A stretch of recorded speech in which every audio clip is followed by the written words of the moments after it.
Hello, everyone, and welcome to the next part of Carmilla. We are audio only today because I do not feel very well, but because I feel guilty if I don't accomplish at least one thing in a day, I'm going to take it easy, not do my full setup, and just read you Chapter 2 of Carmilla with audio only.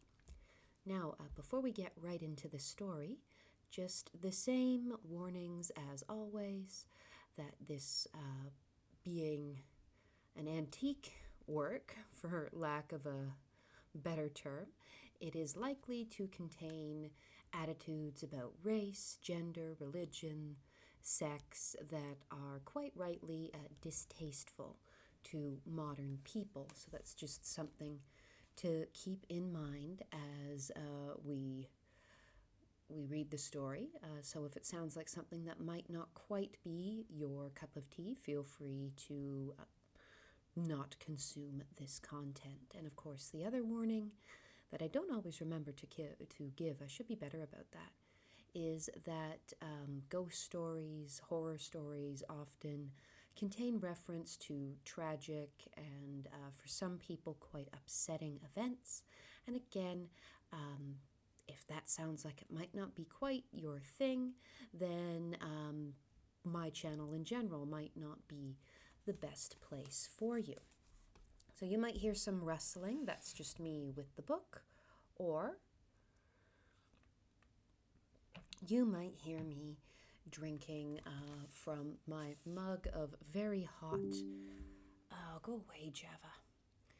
You might hear me drinking from my mug of tea, but that should hopefully be the only interruptions that we have, and other than the interruptions that I make to the story itself as I read and sort of give my opinion on what's happening. So welcome. The first part should be up on my channel. I guess for this one I'll have to actually make a playlist. But welcome to Chapter 2 of Carmilla. So here we go. Chapter 2, A Guest. I am now going to tell you something so strange that it will require all your faith in my veracity to believe my story. Sounds like me trying to get out of my obligations. It is not only true, nevertheless, but truth of which I have been an eyewitness. It was a sweet summer evening, and my father asked me, as he sometimes did, to take a little ramble with him along that beautiful forest vista which I have mentioned as lying in front of the Schloss.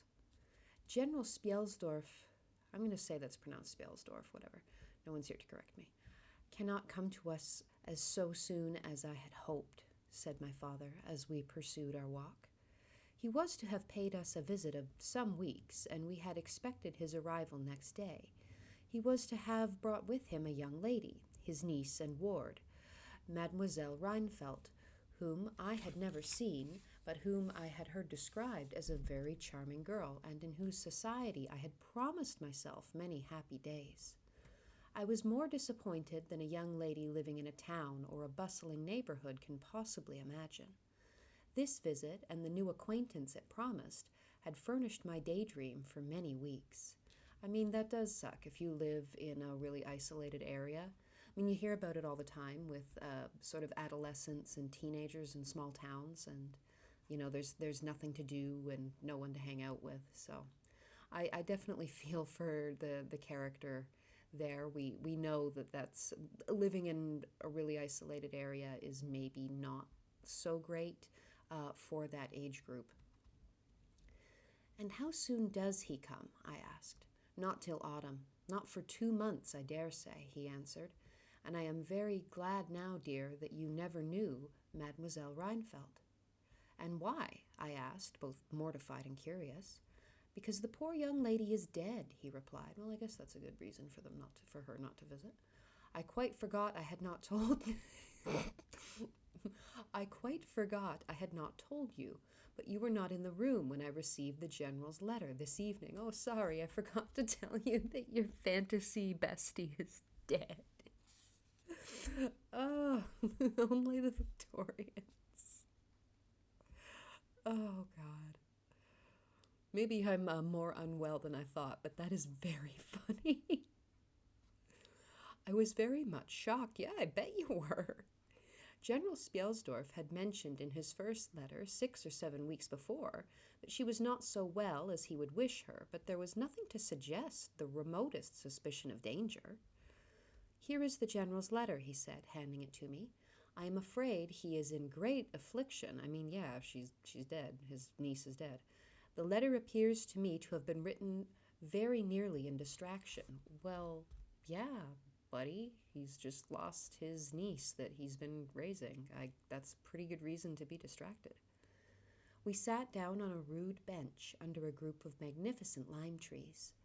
The sun was setting with all its melancholy splendor behind the sylvan horizon, and the stream that flows beside our home and passes under the steep old bridge I have mentioned wound through many a gap of noble trees, and almost at our feet, reflecting in its current the fading crimson of the sky. General Spielsdorf's letter was so extraordinary, so vehement, and in some places so self-contradictory that I read it twice over, the second time aloud to my father, and was still unable to account for it, except by supposing that grief had unsettled his mind. Pardon me, tea break.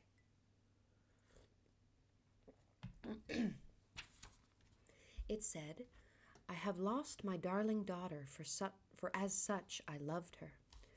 During the last days of dear Bertha's illness, I was not able to write to you. Parents, if you're expecting a little girl, do the poor child a favor. Do not name her Bertha. That's a terrible name. Before then, I had no idea of her danger. I have lost her and now learn all too late. She died in the peace of innocence and in the glorious hope of a blessed futurity. I think he's referring to that she's probably going to go to heaven. The fiend who betrayed our infatuated hospitality has done it all. I thought I was receiving into my house innocence, gaiety, a charming companion for my lost Bertha. Heavens, what a fool I have been! I thank God my child died without a suspicion of the cause of her suffering. She is gone without so much as conjecturing the nature of her illness and the accursed passion of the agent of all this misery. Pardon me. I devote my remaining days to tracking and extinguishing a monster. I am told I may hope to accomplish my righteous and merciful purpose. At present there is scarcely a gleam of light to guide me. I curse my conceited incredulity, my despicable affectation of superiority, my blindness, my obstinacy, all too late. I cannot write or talk collectedly now. I am distracted. Yeah, sure, fair. So soon as I shall have a little recovered, I mean to devote myself for a time to inquiry, which may possibly lead me as far as Vienna. Sometime in the autumn, 2 months hence, or earlier if I live, I will see you, that is, if you permit me. I will then tell you all that I scarce dare put, all that I, bleh, let me try that again. If you permit me, I will then tell you all that I scarce dare put upon paper now. Farewell. Pray for me, dear friend. In these terms ended this strange letter. Though I had never seen Bertha Reinfeldt, my eyes filled with tears at the sudden intelligence. I was startled as well as profoundly disappointed. The sun had now set, and it was twilight by the time I had returned the General's letter to my father. It was a soft, clear evening, and we loitered, speculating upon the possible meanings of the violent and incoherent sentences which I had just been reading. We had nearly a mile to walk before reaching the road that passes the Schloss in front, and by that time the moon was shining brilliantly. At the drawbridge, we met Madame Perrodon and Mademoiselle de... I really am sick. At the drawbridge, we met Madame de Perrodon and Mademoiselle de La Fontaine, who had come out without their bonnets to enjoy the exquisite moonlight. We heard their voices gabbling in animated dialogue as we approached. We joined them at the drawbridge and turned about to admire with them the beautiful scene. The glade through which we had just walked lay before us. At our left, the narrow road wound away under clumps of lordly trees and was lost to sight amid the thickening forest. At the right, the same road crosses the steep and picturesque bridge, near which stands a ruined tower which once guarded the pass, and beyond the bridge an abrupt eminence rises covered with trees and showing in the shadows some gray ivy-clustered rocks. Over the sward and low grounds, a thin film of mist was stealing like smoke, marking the distances with a transparent veil, and here and there we could see the river faintly flashing in the moonlight. I mean, that does actually sound like a really beautiful, classic Gothic scene. No softer, sweeter scene could be imagined. The news I had just heard made it melancholy, but nothing could disturb its character of profound serenity and the enchanted glory and vagueness of the prospect.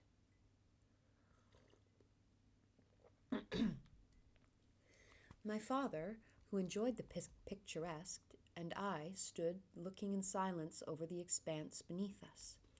The two good governesses, standing a little way behind us, discoursed upon the scene and were eloquent upon the moon. Madame Perrodon was fat, middle-aged, and romantic. There's a description for you. And talked and sighed poetically. Mademoiselle de La Fontaine, in right of her father, who was a German, assumed to be a psychological, metaphysical, and something of a mystic, now declared that when the moon shone with a light so intense, it was well known that it indicated a special spiritual activity. I mean, they sound like they're having a good time. The effect of the full moon in such a state of brilliancy was manifold. It acted on dreams, it acted on lunacy, it acted on nervous people. It had marvelous physical influences connected with life. Mademoiselle related that her cousin, who was mate of a merchant ship, having taken a nap on deck on such a night, lying on his back with his face full in the light of the moon, had wakened after a dream of an old woman clawing him by the cheek, with his features horribly drawn to one side, and his countenance had never quite recovered its equilibrium. Of course, resting in the lunar rays will turn you into a lunatic, as we all know and is well documented by the modern medical community.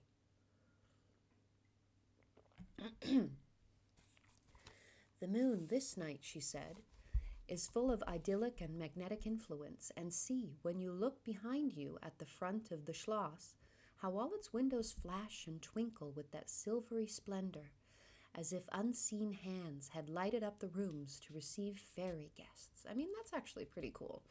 She seems neat. I'd hang out with these two women. They seem cool.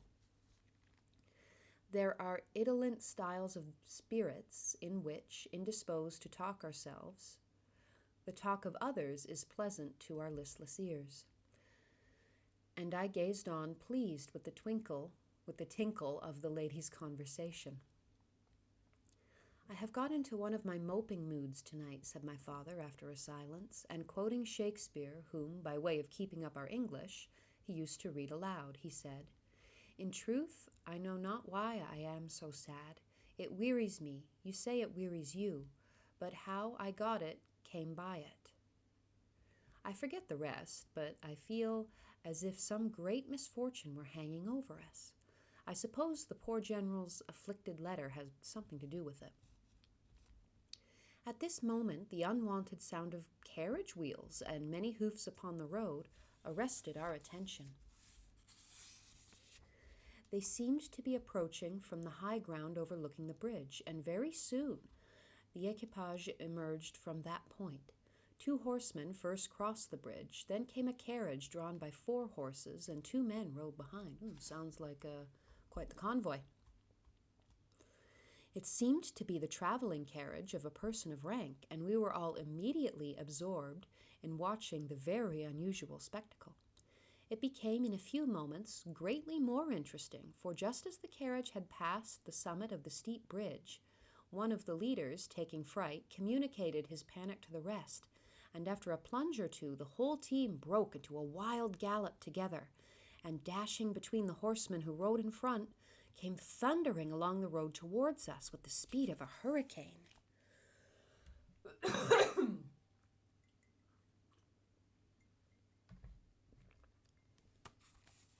The excitement of the scene was made more painful by the clear, long-drawn screams of a female voice from the carriage windows. We all advanced in curiosity and horror, me rather in silence, the rest with various ejaculations of terror. Our suspense did not last long. Just before you reach the castle drawbridge, on the route they were coming, there stands by the roadside a magnificent lime tree. On the other stands an ancient stone cross, at sight of which the horses, now going at a pace that was perfectly frightful, swerved so as to bring the wheel over the projecting roots of the tree. I knew what was coming. I covered my eyes, unable to see it out, and turned my head away. At the same moment I heard a cry from my lady friends who had gone on a little. Curiosity opened my eyes, and I saw a scene of utter confusion. 2 of the horses were on the ground. The carriage lay upon its side with 2 wheels in the air. The men were busy removing the traces, and a lady with a commanding air and figure had got out, and stood with clasped hands, raising the handkerchief that was in them every now and then to her eyes. Through the carriage door was now lifted a young lady, who appeared to be lifeless. My dear old father was already beside the elder lady with his hat in his hand, evidently tendering his aid and the resources of his schloss. The lady did not appear to hear him or to have eyes for anything else but the slender girl who was being placed against the slope of the bank. I approached. The young lady was apparently stunned, but she was certainly not dead. My father, who piqued himself on being something of a physician, oh yes, because this is a time period, I forgot, we can just have amateur physicians, that's cool, right? Had just had his fingers on her wrist and assured the lady, who declared herself her mother, that her pulse, though faint and irregular, was undoubtedly still distinguishable. The lady clasped her hands and looked upward as if in a momentary transport of gratitude, but immediately she broke out again in that theatrical way which is, I believe, natural to some people. No, that's true. Some people just live for the drama.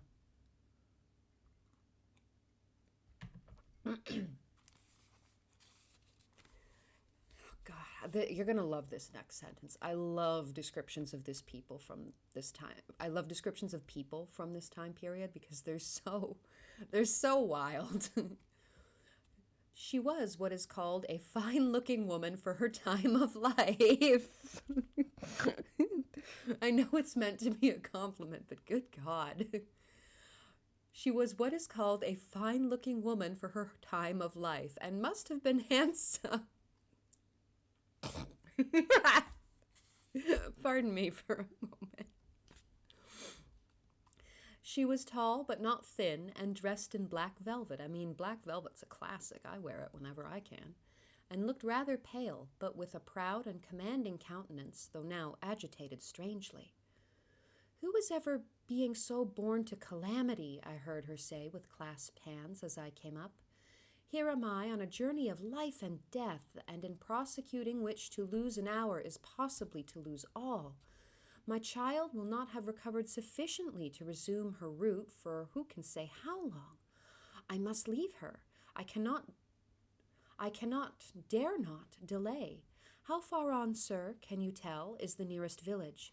I must leave her there, and shall not see my darling, or even hear of her till my return 3 months hence. I plucked my father by the coat and whispered earnestly in his ear, "Oh, papa, pray ask her to let her stay with us. It will be so delightful. Do pray." "If madam will entrust her child to the care of my daughter and of her good gouvernante, Madame Perrodon, and permit her to remain as our guest under my charge until her return, it will confer a distinction and an obligation upon us, and we shall treat her with all the care and devotion which so sacred a trust deserves." Well, I mean, the man The man who knows how to speak nicely, I can say that. I cannot do that, sir. It would be to task your kindness and chivalry too cruelly, said the lady distractedly. It would, on the contrary, be to confer on us a very great kindness at the moment when we most need it. My daughter has just been disappointed by a cruel misfortune, and my daughter, cruel misfortune, in a visit from which she had long anticipated a great deal of happiness. If you confide this young lady to our care, it will be her best consolation. The nearest village on your route is distant, and affords no such inn as you could think of placing your daughter at. You cannot allow her to continue her journey for any considerable distance without danger. If, as you say, you cannot suspend your journey, you must part with her tonight, and nowhere could you do so with more honest assurances of care and tenderness than here. There was something in this lady's air and appearance so distinguished and even imposing, and in her manner so engaging, as to impress one quite apart from the dignity of her equipage, with a conviction that she was a person of consequence. Okay, so we're going to help her because she's, like, probably of high rank. But if she'd been a peasant woman, yeah, screw that. By this time, the carriage was replaced in its upright position, and the horses, quite tractable, in the traces again. So by the traces, I don't remember all the parts for the harness setup, but that's part of I'm gesturing with my hands right now. I don't know why you can't see it, but it is part of a harness. So they've righted the carriage. They've got the horses back in position. Basically, the tow truck has come, winched the car back into position. There's no lasting damage, and the carriage can get on the road again. The lady threw on her daughter a glance which I fancied was not quite so affectionate as one might have anticipated from the beginning of the scene. Then she beckoned slightly to my father and withdrew 2 or 3 steps with him out of hearing, and talked to him with a fixed and stern countenance, not at all like that which she had hereto spoken. Take care of my daughter, or else you better not be a weird old pervert. I was filled with wonder that my father did not seem to perceive the change. Foreshadowing, perhaps? And also unspeakably curious to learn what it could be that she was speaking, almost in his ear, with so much earnestness and rapidity. 2 or 3 minutes at most, I think she remained thus employed. Then she turned, and a few steps brought her to where her daughter lay, supported by Madame Perrodon. She kneeled beside her for a moment and whispered, as Madame supposed, a little benediction in her ear. Then, hastily kissing her, she stepped into her carriage. The door was closed. The footmen in stately liveries jumped up behind. The outriders spurred on. The postilions cracked their whips. The horses plunged and broke suddenly into a furious canter that threatened soon again to become a gallop, and the carriage whirled away, followed at the same rapid pace by the 2 horsemen in the rear. And that is the end of Chapter 2 of Carmilla. So that's where we're going to leave it for today. That's really all I think my voice is going to allow for. So if I have sounded a bit nasally, I do apologize. I apologize for having to reread so many things, but as I said, I'm not quite at my best at the moment. So thank you for joining me for this next part of Carmilla, and I hope to see you again soon for more spooky stories. So goodbye, folks.